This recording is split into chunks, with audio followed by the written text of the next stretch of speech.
Hello सांग मैंने आज आम जाना फेसबुक अकाउंट रे जदि प्रोफेशनल मूड शो करू न थाए ताले आमे किपरि एहार समाधान करी आमर प्रोफेशनल मूड को ऑन करि परिबा। चलंतु एई वीडियो रे संपूर्ण आमे देखिबा। वर्तमान आमे फेसबुक टी आमे ओपन करिबा। फेसबुक ओपन कला परे आमे तीन डॉट ऊपर क्लिक करिबा। क्लिक करी आमे प्रथम चेक करिबा कि आमर प्रोफाइल लॉक अछि नै। जदि प्रोफाइल लॉक न थाए ताले आमे देखिबा। आपण देखुते एटी शो करू नाही आमर प्रोफेशनल मूड। आमे एहार स्क्रीनशॉट गोटे नै जिबा। स्क्रीनशॉट नै सला परे आपण एहा कॉपी को मध्य लिंक करिवे जहा परवर्ती अवस्था रे आपण काम रे आसीबा। पुणी आपण कॉपी कर सला परे बैक कर दियंतु। आपणकर प्रोफाइल रो गोटे आपण एहार स्क्रीनशॉट नै जिबे आपण को जानिबा पई फेसबुक चिन्हट करिया पई उभय सब स्क्रीनशॉट नै सला परे आपण पुणी बैक करी तीनटा गार ऊपर आसे आपण हेल्प एंड सपोर्ट ऊपर क्लिक करिवे।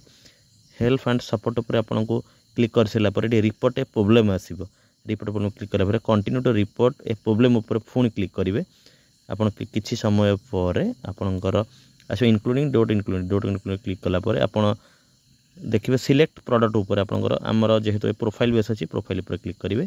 एठी आसी जे आपणकर अपलोड फ्रॉम फोन जो स्क्रीनशॉट आपण नेइथिले दुईटी सेम स्क्रीनशॉट दुईटी प्रथमे आपणकर प्रोफेशनल मूड पर आपण नहीं पारे प्रोफाइल दुईटा स्क्रीनशॉट दे सला पर आपण एठी डिस्क्रिप्शन रे आपनकर कोन इश्यू अछि लिखिबे। लिखिपारे आपण चाहउछन्ते कि आपनकर फेसबुक अकाउंट को आपण पेज करिया पई किंतु पेज करिया पई हेले प्रोफेशनल मूड आपनकर शो करू नै। तनो आपण एहा लिखि सारी आपनकर जो फेसबुक लिंक टी थिबो आपण लिंक टी को कॉपी करथिले पेस्ट कर देबे। पेस्ट कर सारी एहा को आपण सेंड रिपोर्ट रे सेंड कर देबे। यह आपन को 6-7 दिन भीतर यार समाधान आपन को सुनिश्चित मिल पारे और आपण अकाउंट को पेज बने पारे।